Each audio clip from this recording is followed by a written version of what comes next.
Buenos dias, amigos! Welcome to this new video from Speak Better Spanish. I've been a little stuck on recording content for a while. You might have noticed there haven't been too many new videos lately, but I have a great idea to share with you guys today, and it comes from a personal story with my friends here in Mexico. So if you want to learn how to use ocupar like a Mexican, I'm going to give you a great example that demonstrates it. So ocupar has a lot of meanings, but it's often used here in Mexico to mean to need. So, for example, with my friends, we were hiking and it went from dark outside because it was very early in the morning to light. And one of my friends was still using his headlamp. So my other friend said, Diego, ya no ocupas la lámpara. And it became an inside joke, and now we say that all the time, even though it might not even apply based on what time of day it is.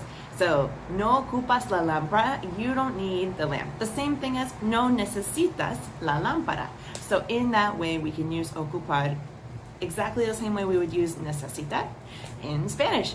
And you will hear it all the time here in Mexico. I don't think it's just a Monterrey thing. I think it's a Mexican thing, but it could be a Monterrey thing.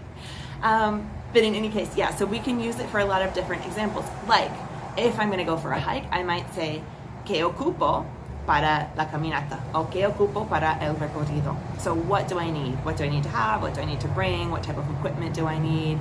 And or snacks, supplies.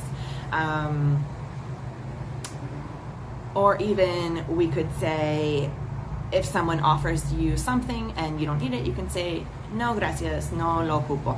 I don't need it. Yeah, so very simple, very straightforward. There you have ocupar. Feel free to write an example in the comment section below of how you would use ocupar. Gracias, amigos. Hasta luego.